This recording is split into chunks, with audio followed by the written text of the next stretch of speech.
Casey Richardson and Castanet News. Penticton, a small group demanding politicians take action now against climate change, marched from Penticton Library to Gyro Park here on Wednesday, joining other cities across the country who are demanding action. People are asking for the federal government to place a moratorium on new fossil fuels, expansions and transitions to renewable energy sources. A couple dozen people look to be here today. We'll take a step back and we'll listen in to what the protesters are asking.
So, thank you everyone for coming. This is really great. Thank you so much for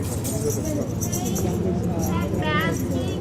Hi. We have a COVID crisis. I thought I might see you here.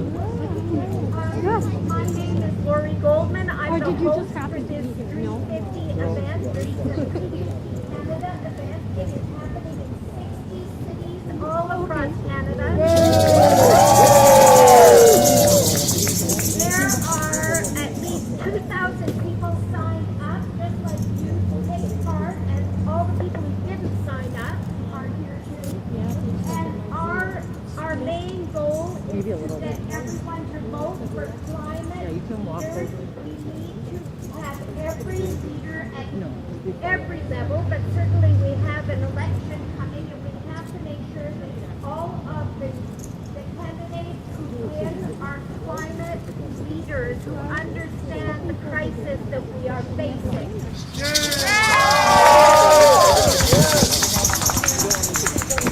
We acknowledge that we are on the unceded territories of the Syilx Okanagan people, and we understand that we have a responsibility to them and their children, the settlers, to keep this land, water, air, and biodiversity healthy. Our summer smoke and nearby fires scared so many of us. We haven't had any rain since June, and I felt so worried. You know, I was inside my house for about 3 weeks because of the heat and the smoke, and I'm sure a lot of you were afraid too. I know that a lot of kids are really concerned about this terrible summer that we've had. And you know, we all miss summer. I mean, there was not very much time to go down to the beach, and look at the air now, and I think this smoke is from Washington State. So the smoke and the fire in our valley was felt globally, in the States, in Greece. Storms and floods have devastated cities in Europe and North America and Asia, and the IPCC report in August was very clear. That's the Intergovernmental Panel on Climate Change. It was very clear that we have to act now, and there are things that we can do now. We need to stop fossil fuel expansion. We need to stop pipelines. We need to preserve our old growth forests, and we need to have a just recovery so that people who lose those jobs in those industries get retraining and get jobs in renewable energy industries.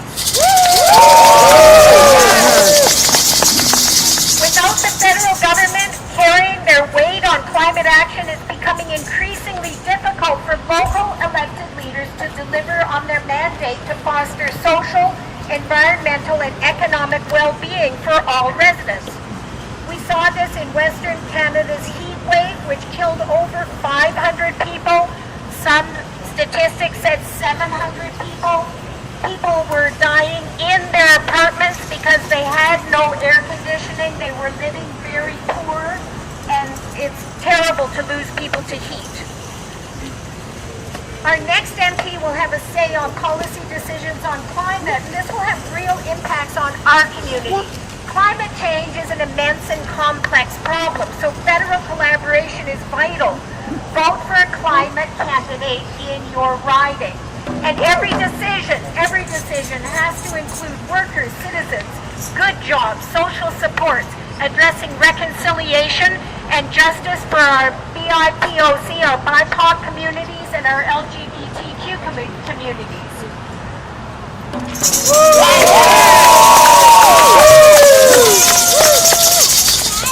And youth, speak to your elders. Speak to the older people around you and get them to talk to cities, get them to talk to MLAs and MPs about this issue so that they see the urgency and start to make policy sooner. Each level of government must act to protect our children's future. Locally, our city council is doing this. We can see they have this amazing program that they are getting going. We're really happy that they're working on a climate action plan, and that takes consultation, and it takes work, and it takes decision, and we can do some things very quickly. 14 cities in BC have anti-idling bylaws right there on the courthouse. Right on the courthouse. It says BC is idle-free, but nobody's doing it. Only 14 cities. The province has left it up to us. So our city council can just make Penticton idle-free.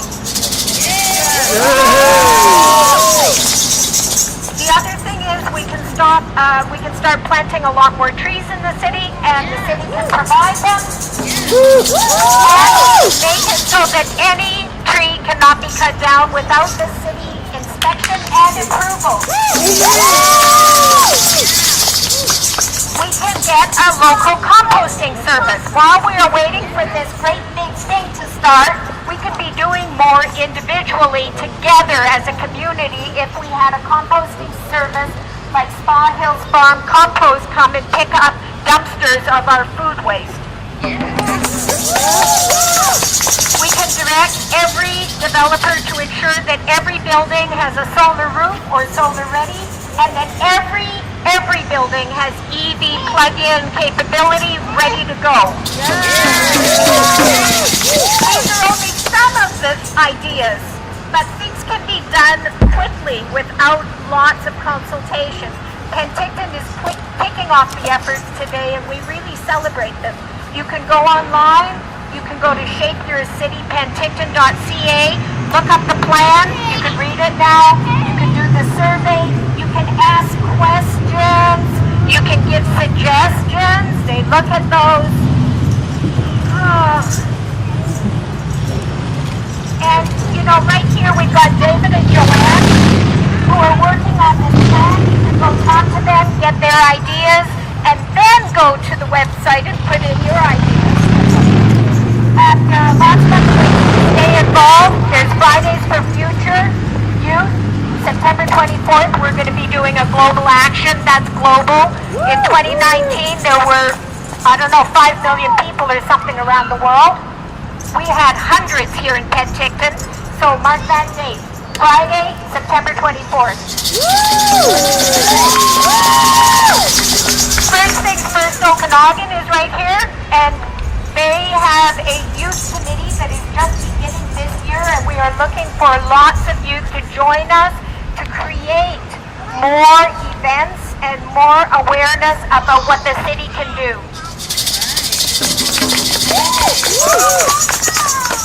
Another group is CERB, which is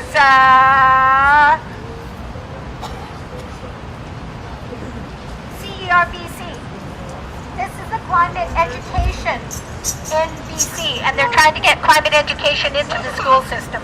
They need youth participation. And, you know, you can start your own climate sustainability program in your school or in your organization, like your church. And Rotaries are also doing things about climate now. And I just want to thank you again, everybody, for coming out today. And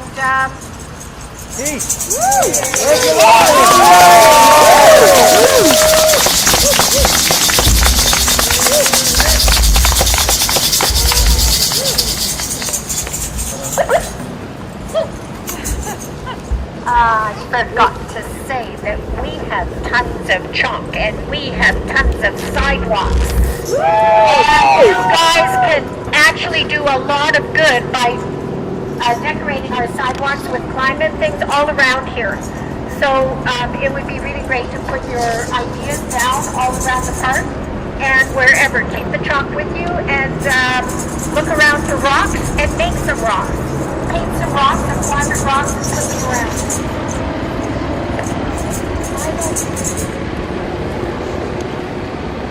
You have some honor.